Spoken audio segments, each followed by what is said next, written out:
video we are going to enlarge a hole in this kitchen worktop. We need to enlarge the hole as the old pop-up electrical socket no longer works.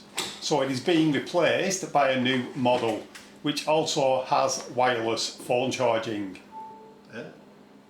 The old socket is roughly 100mm in diameter and the new socket is 120mm in diameter.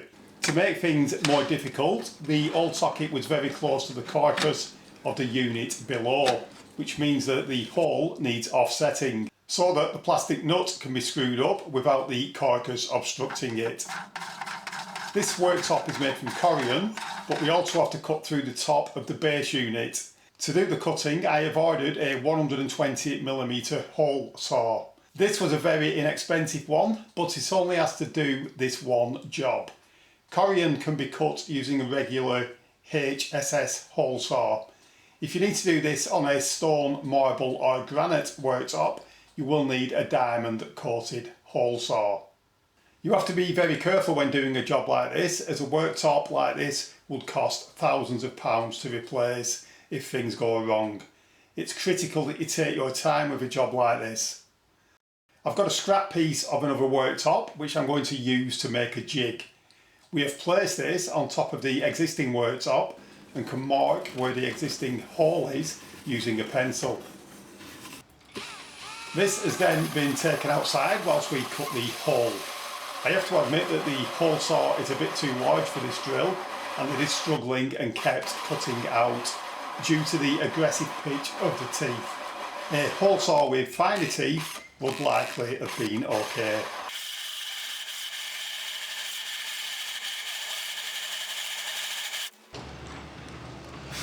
No, my drill don't like that.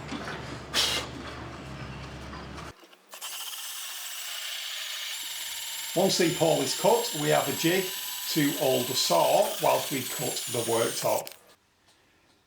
Before drilling the new hole, you must check that the new socket fits perfectly into the hole that we have just drilled. Obviously, if you are fitting a pop-up socket from scratch, you don't need to bother with the jig, as the orbit and pilot drill will ensure that the hole saw cannot move or wander. We are now testing the jig to ensure we can get it in the correct position. Once we are happy, I'm applying some mammoth double-sided tape. This is awesome stuff and is incredibly sticky. Now we are turning the jig over and ensuring it is in the exact right position so that we can get the nut on the new socket underneath.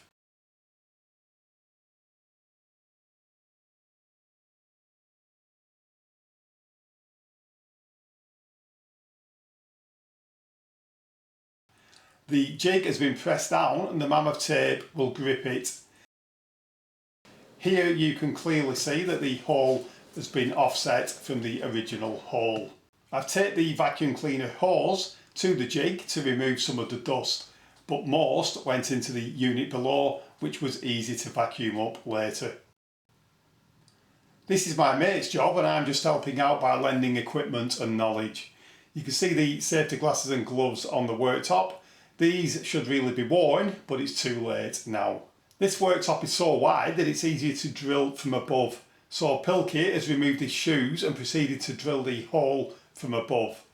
The drill kept cutting out, which was annoying, but it has since been fine and there is no permanent damage to the drill.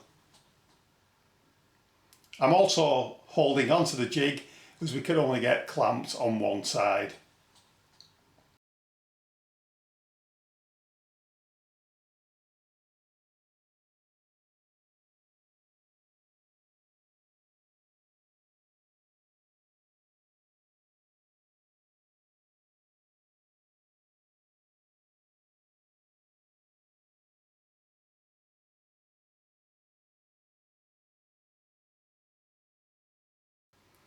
After a few minutes the hole has been cut. Now we need to remove the jig, which is stuck down really well.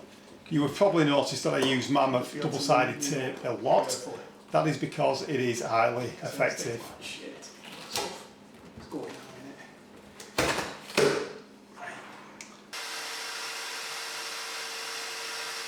It's now time to clean up the dust, then treat the cut edge on the carcass using external wood glue. Ideally you would apply a small bead of silicone to the edge, but ours had gone off, so it was sealed a few days later.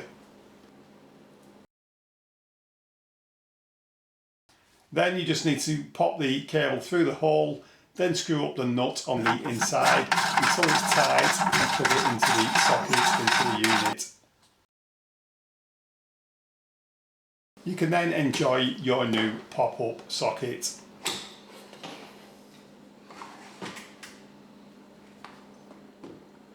I hope you found this video useful. If you have and you haven't done so already, please subscribe to the channel.